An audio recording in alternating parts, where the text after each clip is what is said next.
नमस्कार दोस्तों। आज हम चर्चा करेंगे एक विशेष टॉपिक पे। और टॉपिक आज के लिए बहुत खास है। आज का टॉपिक होगा सबूत गैंग, जो हमारी सेनाओं से सबूत मांगती हैं। आपने देखा होगा, सुना होगा, ये सबूत गैंग ऐसी है, जब भी हमारी सेना कोई देश हित में दुश्मनों को मुंह तोड़ जवाब देती है, तो ये सबूत गैंग पाकिस्तान के पक्ष में खड़ी हो जाती है और जो भाषा पाकिस्तान बोलता है वही ये सबूत गैंग बोलती है। अब कहोगे आप सबूत गैंग कौन है? तो सबूत गैंग की मुखिया है कांग्रेस पार्टी, उसके सहयोगी हैं अखिलेश यादव समाजवादी पार्टी, ममता बनर्जी की टीएमसी, शरद पवार और उद्धव ठाकरे, ये इनके सहयोगी पार्टी है। ये सभी सेना के ऊपर आरोप भी लगाती हैं और सबूत भी मांगती हैं। तो आज मैं इन्हीं की कलाई खोलने जा रहा हूँ, इन्हीं के विषय में बताने जा रहा हूँ कि ये पार्टियां राजनीति ठीक है, करिए, सरकार का विरोध करिए, मगर राजनीति करते करते, सरकार का विरोध करते करते ये पार्टियां इतना नीचे गिर गई हैं कि अब तो ये देश का भी विरोध करने लगी हैं, सेना का भी विरोध करने लगी हैं। जबकि सेना किसी पार्टी की नहीं होती, सेना तो देश की है और देश हित में ही सेना काम करती है।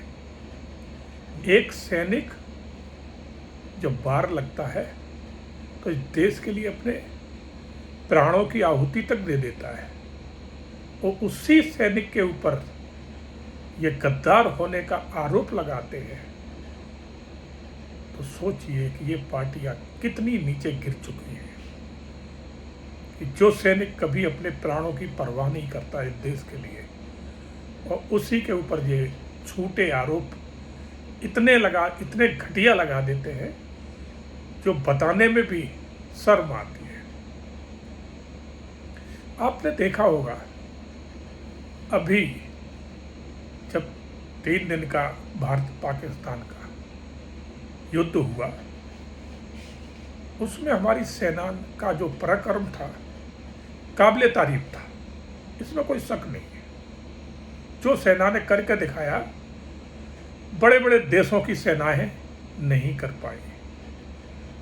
आज यूक्रेन और रसिया का युद्ध 3 साल से चल रहा है, मगर रसिया अभी तक युद्ध को फतेह नहीं कर पाई है, यूक्रेन पर कब्जा नहीं कर पाई है, यूक्रेन को सिलेंडर नहीं करवा पाई है। मगर हमारी भारत की सेना ने 3 दिन में वो का पराक्रम दिखाया कि पाकिस्तान हाथ जोड़ के खड़ा हो गया, व्हाइट फ्लैग लेके, सफ़ेद झंडा लेके खड़ा हो गया, युद्ध बंद करो। और उसने दूसरे देशों से भी अपनी गुहार लगाई, जो इसके चहेते देश है।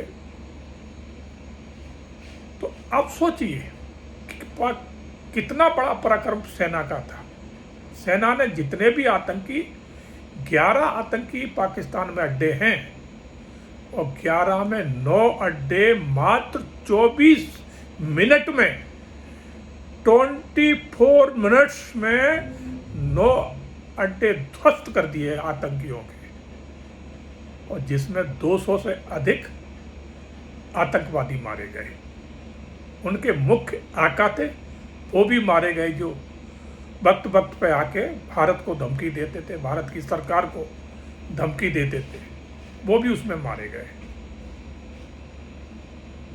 तो आप सोचिए, बताने वाली कोई बात नहीं है कि कितना बड़ा हमारी सेना ने अपना दम और अपना जोश दिखाया। मगर इतने के बाद भी यही सबूत गैंग यहाँ पर नहीं रुकी। जैसे ही युद्ध की थोड़ा युद्ध विराम की घोषणा हुई, तुरंत ये सबूत गैंग बाहर आ गई निकल के और पाकिस्तान के पक्ष में बयानबाजी करने लगी। बयानबाजी इनकी ये थी कि बताएं हमारे कितने हवाई जहाज पाकिस्तान ने गिराए, हमारे कितने सैनिक पाकिस्तान ने मारे, हमारे भारत को कितना नुकसान हुआ है। ये सबूत गैंग ने पाकिस्तान की भाषा बोलना शुरू कर दिया। तो आप सोचिए, एक तरफ सेना ने इतना दमखम दिखाते हुए, अपने प्राणों की बाजी लगाते हुए जो कार्य किया, उसको सबूत के खत्म करना चाह रही थी, क्योंकि पाकिस्तान के पक्ष में बोलना है ना इनको। तो ये तो है ही पाकिस्तानी सपोर्टर।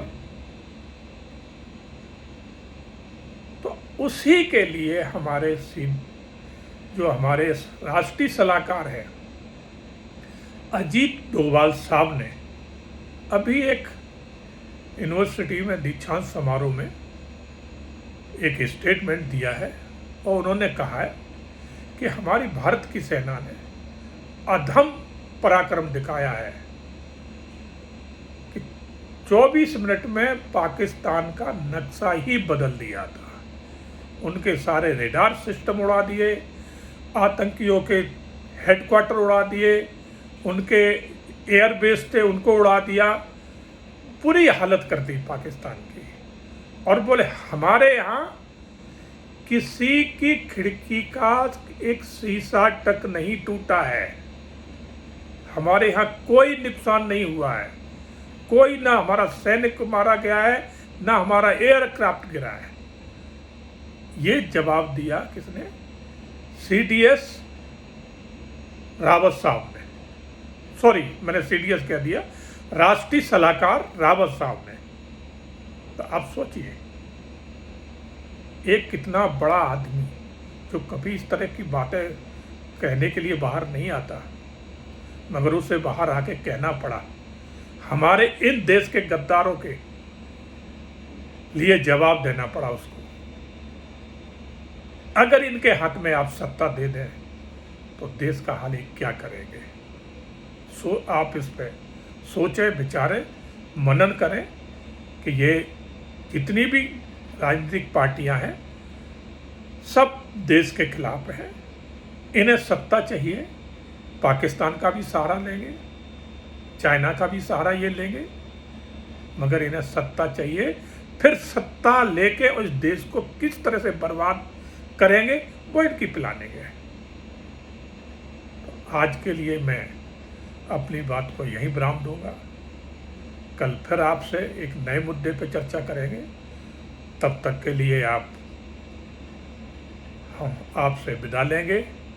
जाते जाते एक बात ज़रूर कहूँगा, चैनल को लाइक और सब्सक्राइब और अपने मित्रों को शेयर ज़रूर किया करें, जिससे जो नया एपिसोड आता है वो सब तक पहुँच सके। जय हिंद, जय भारत, धन्यवाद।